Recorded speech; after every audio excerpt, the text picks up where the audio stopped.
Hi everyone. फिर से हम लोग तीन क्वेश्चंस देखते हैं आज, और इम्पोर्टेंट क्वेश्चंस हैं related to the current affairs and one polity. Okay, so very first question is regarding the latest data on the FDI. Okay, अब जब भी आपके पास ऐसे क्वेश्चंस आते हैं, दो तीन चीज़ों का ध्यान रखोगे। एक तो एफडीआई इन्वेस्टमेंट कम हुआ है या इंक्रीज हुआ है in the last 3-4 years. Maximum 5 years का रखिए, right. In last 5 years the FDI data का एफडीआई इन्वेस्टमेंट जो है वो कम हुआ है या फ्लक्चुएट हुआ है या फिर डिक्रीज हुआ, राइट। दूसरी चीज़ है, सबसे ज़्यादा इन्वेस्टमेंट कहाँ से आ रहे हैं, उनका भी आपके पास पूरा 5 साल का वो होना चाहिए रिकॉर्ड। बिकॉज हो सकता है किसी कंट्री के consistent for 5 years this country is the highest investor in India, highest FDI investor, right. तो आपके लिए ये बहुत इंपॉर्टेंट होगा जानना वो कौन सी जगह है। तीसरी चीज़ है सेक्टर कौन सा है, for which sector the FDI is the highest. ये तीन बातें अगर आप याद रखोगे तो मोटा मोटी रिलेटेड टू एफडीआई जो डेटा होता है लेटेस्ट, इसमें से covered almost things will be covered. Okay, अब डिफिकल्ट बनाने का तो देखो कोई वो नहीं है। आप जैसे पूछोगे second largest investor, third largest investor, तो वो डिफिकल्ट चलता चला जाएगा। सो आपको पूरा का पूरा इमेज में यहाँ पे दिखाऊंगा। You should just print the image and move for the next question. Okay, तो आप देख लीजिए पहला क्या है कि oversee capital inflows into country have decreased in financial year 2024। मैंने तो सिर्फ एक ही साल का पूछा है आपसे, current. Okay, India received the highest FDI from the Singapore. Okay, and if you see latest data पूछा हुआ है ना, तो you have to just answer according to that. Okay, if you see sector wise India largest investment is seen in construction and transportation sector. Okay, तो ये तीन statement आपके पास है और आंसर देखिए तो इसका बी है ओनली 2। कोई एक स्टेटमेंट गलत है, हम देखते हैं कौन सा गलत है। Okay, answer is B. Third statement is incorrect because if you see here data, अब देखो मैं पूरा का पूरा इमेज जो है totally from the original website आपसे पेस्ट कर रहा हूँ। अब आप देखो total FDI 59 billion US dollar की बात हो रही है यहाँ पे, ठीक है। तो 50, 59, 58, 46, 44, तो एफडीआई देखोगे आप तो थोड़ा सा डिक्रीज की तरफ गया है यहाँ 59 के बाद।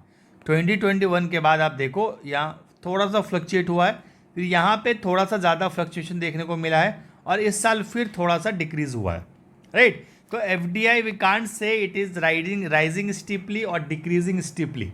ओके, यस, फ्लक्चुएटिंग रहा है। As per the year, if you see the last 3 years it is decreasing, but if you see the last 5 years it is fluctuating. यहाँ पे फ्लक्चुएट किया, यहाँ पे डिक्रीज, ठीक है। ये चीज़ का अब आप देखो कंट्री वाइज, लार्जेस्ट सिंगापुर का देखो 14.7, 17.4, 15.9, तो इसके आगे पीछे कोई भी नहीं है। सेकंड में 8 में है और सिंगापुर का 14, 17, 15 ऐसे है। तो Singapore is the largest FDI investor. आप देख लो for the last 5 years, if you see here from data, Singapore is the largest. तो आपको इस इमेज की बहुत ज़रूरत थी, अब आप कभी धोखा नहीं खाओगे। ओके, अच्छा एक बहुत इंटरेस्टिंग चीज़ है यहाँ, नीदरलैंड कंट्री को देखो आप। मतलब मैं एक्सपेक्ट नहीं करता हूँ कि नीदरलैंड यहाँ पे कहीं पे एफडीआई इन्वेस्टर्स में वो भी वन ऑफ द टॉप, है ना, इन्वेस्टर्स के अंदर ये इंक्लूड होगा, है ना। तो आप देख लो नीदरलैंड का यहाँ इंपॉर्टेंट रोल है।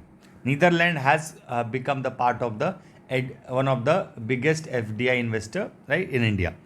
अब सेक्टर वाइज देखिएगा आप तो मैन्युफैक्चरिंग का सबसे ज़्यादा 9.6, 9.3, 16.3, 11.3, 9. पर आप देखो जो मैंने पूछा है आपसे, transportation construction it is just 2.4, 2.0, ठीक है। तो थर्ड स्टेटमेंट जो है कि कंस्ट्रक्शन ट्रांसपोर्टेशन गलत है। Singapore is the right answer, you can see from here, and it has decreased, it has decrease. तो ये भी आप देख लो इन 2024 इट हैज डिक्रीज। समझ में आ गया? तो ये इमेज आपके दिमाग में होनी चाहिए। और जितने भी टेस्ट सीरीज रजिस्टर्ड स्टूडेंट हैं, we are giving you all PDFs of these questions. मैं आपको सारे पीडीएफ दे रहा हूँ इन क्वेश्चंस के, तो आपको करना है अच्छे से, right. We are giving you PDFs, तो इनको थोड़ा सा ध्यान दे के आपको करना है and you have to proceed. Now second question जो है आपका, sorry this statement is irrelevant. Second question जो आपके सामने है, व्हाट द नोटा एक्सरसाइज। अभी रिसेंट इलेक्शंस हुए, right, I will give you 4 important statements, और अब बहुत नॉलेजेबल है और थोड़ा सा फैक्चुअल भी है, but you should know. Okay, अब देखो यहाँ पे पहला स्टेटमेंट है, NOTAs are only for the Lok Sabha and state assembly, it is not for the urban local bodies elections. पहला स्टेटमेंट. दूसरा, NOTA was first introduced after supreme court direction last Lok Sabha general election in 2019. Supreme court direction से आपका अब दो चीज़ है यहाँ देखने के लिए. पहली चीज, पहले स्टेटमेंट में क्या है, अर्बन लोकल बॉडीज में यूज होता है कि नहीं, दैट इज. सेकंड में क्या है, आफ्टर एससी डायरेक्शन, मतलब कोई एक्ट के अंदर नहीं आता ये. दूसरा, व्हेन इट वाज इंट्रोड्यूस. तो दो चीज़ें यहाँ पकड़ने के लिए दूसरे स्टेटमेंट में. तीसरे स्टेटमेंट में देख लीजिए आप, the symbol of the NOTA option व डिजाइन, ये बिल्कुल एक वर्ड है यहाँ पकड़ने के लिए, डिजाइंड बाय. तो जहाँ पे सिर्फ एक वर्ड है वहाँ पे फैक्चुअल ज़्यादा होगा, जहाँ पे दो वर्ड है वहाँ पे चीज़ें देखना आप आसान होगी, राइट. फैक्चुअल ज़्यादा मुश्किल है. तो यहाँ पे देख लीजिए इनको डिज़ाइन किसने किया है.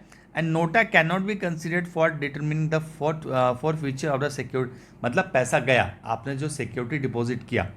फॉर एग्जाम्पल, अगर आप एज पर द रूल, मैं आपको एक्सप्लेनेशन में दिखाऊंगा, 1/6 of the total number of votes आपको मिलते हैं कि नहीं. अगर आप नहीं मिलते हैं तो कहते हैं ना जमानत जब्त हो जाना, इसी को कहते हैं. जो आप सिक्योरिटी डिपॉजिट करते हैं, I think it's 30,000 for the Lok Sabha and 10,000 for the state assembly, something आप देख लेना, उतना आप सबमिट करते हो जब आप नॉमिनेशन पेपर फाइल. और इतने वोट अगर आपने नहीं मिले आपको, तो आपके वो पैसे डिपॉजिट हो जाते हैं, राइट. तो आप देख लो इसका आंसर क्या है, आप देख लो पॉज करके. तो answer to this question is B, only 2. दो स्टेटमेंट यहाँ पे गलत है. एंड विल सी है, NOTA is used in the urban local bodies, आप देख लो यहाँ पे द हिंदू में भी आया था. Many other state such as Maharashtra, Orissa has already implementing none of in the local bodies election. तो नॉट यूज्ड का सवाल नहीं है. Now if you see here second statement, Supreme Court का डायरेक्शन, ये सेकेंड स्टेटमेंट है, सुप्रीम कोर्ट के direction के बाद जो इंट्रोड्यूस हुआ. तो पहला पार्ट जो है that is correct. In PUCL Union of India judgment of 2013, Supreme Court of India directed the Election Commission to include NOTA in the election to the Lok Sabha and the state. ठीक है, तो पहली बार NOTA कब use हुआ, 2013 के legislative assemblies में, not in 2019. ठीक है, तो आपका ये दूसरा स्टेटमेंट का जो पहला पार्ट है वो करेक्ट है, 2019 है ये गलत हो जाता है. ओके, अच्छा, सिंबल किसने डिज़ाइन किया था, आप देख लो यहाँ पे, अहमदाबाद NID, ये सही स्टेटमेंट है. अब जो आपका फोर्थ जो लास्ट स्टेटमेंट है, आप देखो यहाँ पे, ये 158 जो है ये एक्ट में लिखा हुआ है, RP एक्ट में, the deposit shall be fortified if at an election where a poll has been taken, the candidate is not elected and the number of valid votes polled by him does not exceed 1/6 of the total member of the valid votes. 1/6. अगर आप नहीं score करते हो तो आपका जो पैसा है that is gone. इसका मतलब है gone. Fortified का मतलब है gone. पैसा खत्म जो डिपॉजिट किया. NOTA can not be considered for determining the forfeiture, मतलब नोटा को हम कंसिडर नहीं करेंगे उसमें, जिसमें टोटल नंबर ऑफ वोट्स पोल होते हैं उसमें नोटा को कंसिडर नहीं करेंगे काउंट करने के लिए, फिर 1/6 हम निकालेंगे. ओके, तो फोर्थ स्टेटमेंट इज करेक्ट. तो if you see here, ECI introduce NOTA in the Rajya Sabha elections but in Supreme Court in 2018 scrapped the none of the above option the Rajya Sabha. तो राज्यसभा में भी नहीं है, याद रखना. ठीक है, तो आंसर देख लीजिए एक बार, नोटा नॉट यूज्ड, ये गलत है, it is used. NOTA was first use in 2019, गलत है ये. सिंबल सही है, can not be considered for determining the for, it's ये सही है. दो सही है, फर्स्ट 2 गलत है. तो आंसर इज ओनली 2. समझ में आ रही है चीज़ों को, थोड़ा सा हटके पढ़िए, है ना. अभी पेपर वैसा नहीं है जैसा आप सोच रहे हो. अगर आप प्रैक्टिस नहीं करोगे बहुत अच्छे से तो somewhere you will get stuck 100%. Okay, अब आपको देखो एक बहुत ट्रिकी क्वेश्चन पूछा है मैंने यहाँ पे. The maximum number of representative of the state in Rajya Sabha has been fixed at 250. Okay, मैं इस नंबर को प्ले नहीं कर रहा हूँ.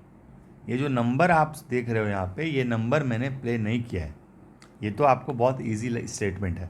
गोल टाइड में तो आप नहीं एक्सपेक्ट कर सकते कि ये मैं पूछूंगा आपसे. Okay, the allocation of seats in the Rajya Sabha is done according to the statutory law enacted by the parliament of India.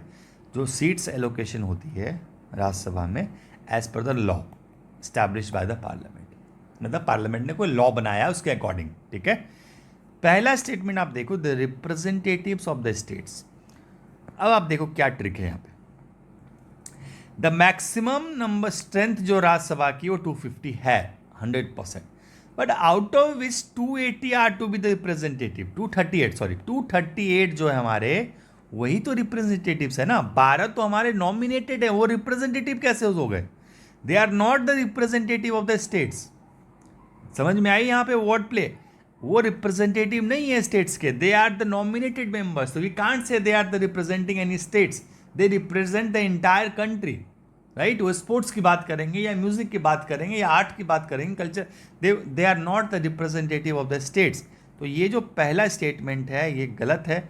They are 32 are to be representative of states and union territories elected indirectly and 12 are the nominated members.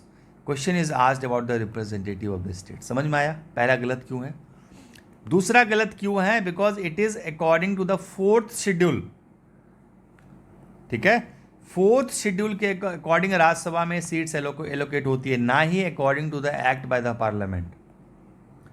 Act by the parliament नहीं, right. तो आप देख लो यहाँ पे both options are incorrect. Composition देख लीजिए यहाँ पे, 12 members are the nominated and 238 are the representatives. Constitution में भी ये लिखा हुआ है रिप्रेजेंटेटिव्स ऑफ द स्टेट्स, ठीक है। ये समझ में आ गया 4th शेड्यूल के अकॉर्डिंग। तो आंसर आपसे क्या पूछा है? None of the, not correct. Not correct का मतलब बोथ 1 and 2, सी। समझ में आई? तो ये 3 स्टेटमेंट हैं आज के लिए बहुत इंपॉर्टेंट आपके लिए। Hope so you have learning, आप सीखो, आगे बढ़ो। 100% any student who is like kind of average और काइंड ऑफ थोड़ा सा भी स्मार्ट हैं, उससे भी फर्क नहीं पड़ता। आप 2025 ज़रूर गोल्ड टाइट के साथ करो। I will take you to the final, ठीक है। 100%। Just work with me and do the task as I assign. चलो, thank you so much, will see tomorrow.